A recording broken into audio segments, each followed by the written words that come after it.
Speaking at a post-budget engagement with the media, Director of Research Dr. John Kwakye said the Fiscal Responsibility Act should be reviewed to require the use of all borrowings to fund capital expenditure only, with none going to recurrent expenditure. This, he believes, will ensure capital expenditure is not shortchanged in resource allocation. We are calling for a significant increase in capital expenditure. In fact, if you look at the budget 2023, capital expenditure is projected to be 27.7 billion, and this is 3.5% of GDP. Comparatively, compensation is 45 billion, interest payment is 52.6 billion.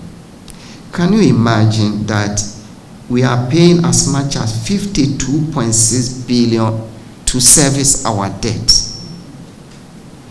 when we are spending just about half of it, 27.7, on development?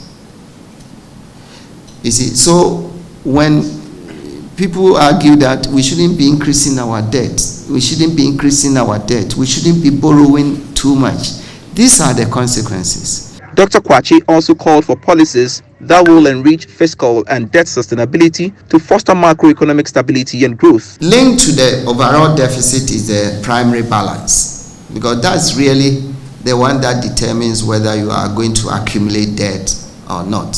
And again, it is projected to be a deficit of minus 8.9 and minus 1.1% of GDP. We had called for the primary balance to be at least plus 1% of GDP, and we are sticking to that.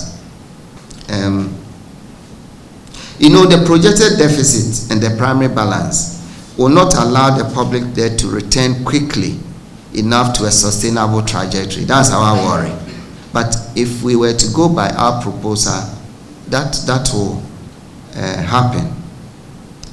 So to accelerate a return of the debt to a sustainable path, we are further proposing that the Fiscal Responsibility Act be amended to reduce the deficit ceiling from the current level of 5% to 3%. The IE believes it's about time to urge the economic management with strict rules so that the habitual costly policy experimentation and waywardness will stop.